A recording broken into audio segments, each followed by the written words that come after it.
Hey everybody, so I made it back from San Francisco. I'm back in Orlando now. Sorry I didn't do more videos in San Francisco. I didn't really have a lot of time. I was kind of running all over the place and spending time focusing on trying to figure myself out, and yeah. I did do another video in San Francisco, but I ended up crying in the video and I was like, yeah, I'm not going to post that. Although I probably should have posted it. I probably should have just been like, whatever, I'm going to put it out there. But I didn't. And I may end up crying in this video because it's on the same subject. But I'm going to try to resist crying. I don't want to cry in videos. I don't feel like that's good. But it shows that I'm who I am, and that's that. And we're all people, we're all human, and we all cry, and we all have emotions, hopefully. So, a lot of my videos are going to be on relationships and sex and love, and I just feel like that is like what I end up talking about. Like that's where I'm at, that's what I deal with, that's who I am. I feel like that's who we are. That's who we all are. Like our lives should be love. And love is relationships and sex and that fills up most of our life. Love fills up most of our life. So the thing that I want to talk about is how to get to the best us, regardless if that is a romantic relationship or a friendship or a work-related relationship, like a work-friend relationship, I guess. The best us is the best me. The best me equals the best us. So I feel like something I was able to do in San Francisco is kind of step out of myself and figure out and look at mainly my previous relationship with Stafford, and to figure out, to kind of break that down. It's been a couple of months. We ended things, how long ago did we end? We ended things, it's coming up on like 3 months. And I hadn't been able to really just step out and figure things out, where things went wrong and what could have been better. And you know, when I started that, I kind of wanted to, and I've probably talked about this before and I don't really care, I'm going to talk about it again. I always wanted to like have a list of just the things that Stafford did wrong. I could name off all these things that Stafford did wrong, and then I was perfect. Like, there was nothing I did wrong. Everything I did was perfect, and how could he have messed up something so perfect? And it's incorrect. That's not how it is. And then this is where I started crying last time, because I started talking about Stafford and my relationship. I need to be completely honest. I am still, 3 months later, and it'll probably be forever, I am still in love with Stafford. I can meet guys and I can do the fun stuff, but I avoid the let's take it to the next level, because I still love Stafford with everything in me.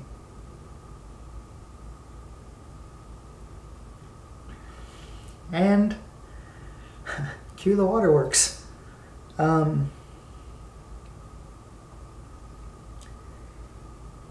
Where we messed up and what ended up happening was, he made something that was a mistake, or that I felt was a mistake.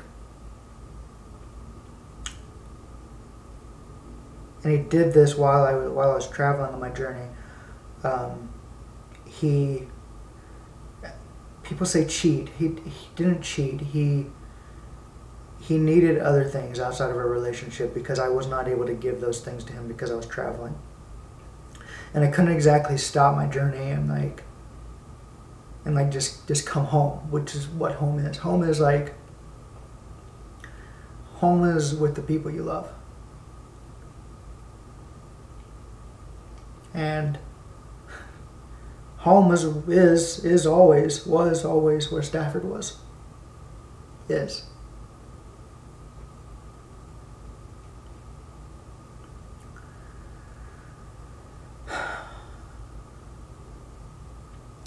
I couldn't stop the journey for that.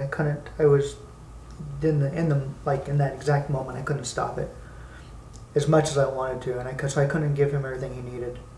And so I got home and within my first week of being here realized that he had sought out things elsewhere and he didn't know how to handle it. And he apologized and he worked super hard to try to fix it. Like ridiculously hard. Like I don't even know how to tell you. Like he was doing everything he could to make me happy and feel at home in our relationship and just with being in Orlando, this new city. And I didn't accept any of it. I didn't know how. I didn't know how to me it was like, it like destroyed my world. Like, it seriously destroyed my world. It felt horrible. I felt betrayed. And I refused to accept or to see that that was something he really needed. Like, he needed that. It wasn't that he was seeking out, like, a new boyfriend or partner or whatever. He just needed certain things. And because I was at a distance, he wasn't able to get those things from me, so he got them elsewhere.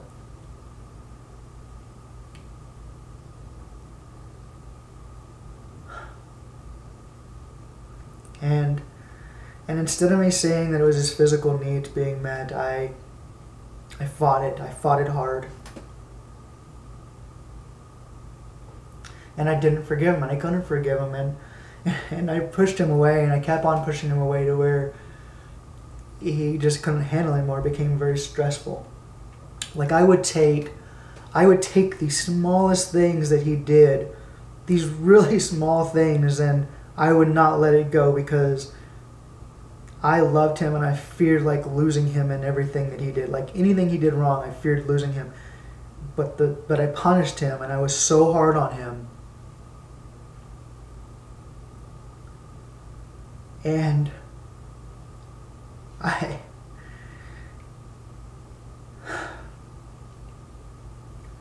so the video, what I'm talking about now is like the best me is the best us. Stepping out from that this last week while I was in San Francisco, I realized that one of my downfalls is that I don't let things go very quickly. It's something I have to work on.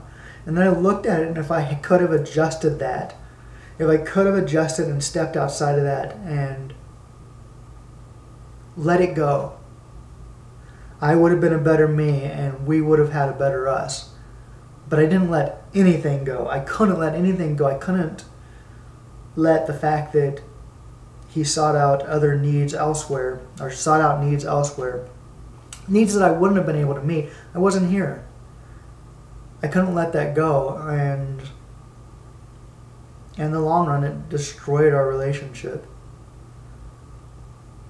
And then everything that happened, like, I had to fight with him on every single thing.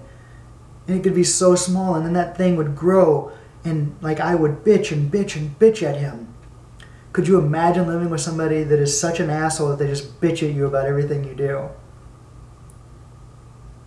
And I did. I bitched at him about everything.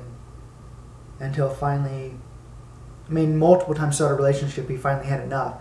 But finally, 3 months ago, he really seriously had enough. So much that he went out and tried to find my replacement.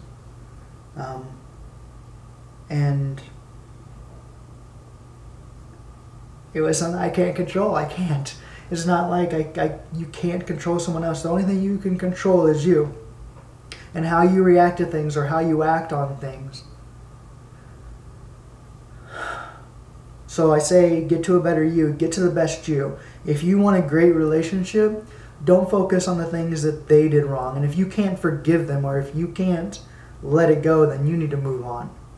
You need to let them go, or you need to either figure out how to let that go and focus on fixing you instead of trying to fix them or trying to control them, or you need to let them go. Either way, you still have to get to the best you. My problem stems from, and I'm not coming up with excuses because I don't think that there is an excuse for it that works. My problem stems from the fact that I had people in my life, and I don't like saying the story, because it seems like it's like a whining thing, and it continues going on, but it's something I've had to face, and something I'm facing every day, and it's something I am overcoming. My problem comes from the fact that I was disowned by my family whenever I came out. I had people who had my whole life told me they loved me, and then they walked away. Whenever Stafford cheated, whenever Stafford sought out other things, it put a fear in me that he was going to leave, and I could not forgive him for it, so that I could let him love me again, let him be the amazing boyfriend that he was. Because I feared him walking out on me. I feared that those were the first steps to him walking out on me. In reality, I don't think he would have walked out on me over like having physical needs met. Looking back on it, that was not his plan. His plan was just get physical needs met, move on, have a great relationship with me. And I believe that. I believe that 110%. But I wouldn't let him do it.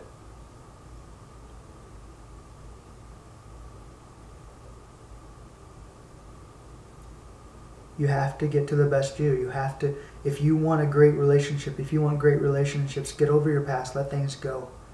Not everybody's out to hurt you. These are the things I'm teaching myself. These are the things I'm learning. Not everybody's out to hurt you. They may do things that do hurt you. Sometimes it's for the better, though. I miss Stafford a lot.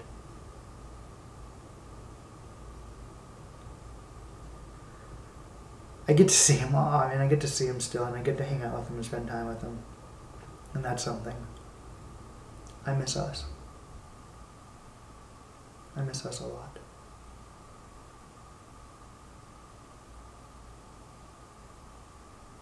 But in the meantime, I just work towards a better me. That's all you can do, is work towards a better you. And then you're going to have great relationships, because you're able to focus on what makes you a better person, what gets you to be the best person you can be, and then you can give those qualities to the relationship, whatever the relationship happens to be. But you got to figure out where your mistakes are, instead of focusing on everybody else's, instead of focusing on your partners or your friends. Or figure yourself out, because you can't control them. You can't control what they do. They'll do what they need to do to make themselves happy and to make themselves the best people they can be. You can't focus on them. You have to focus on you. Thanks for the great counseling session. That's all. I think I'm going to get off here. Thanks for watching. Be sure to subscribe to the channel The Guy Cries On. Okay. I'm going to get off here, drink my coffee, and do some writing. You guys have a great day, and I will see you later. Bye.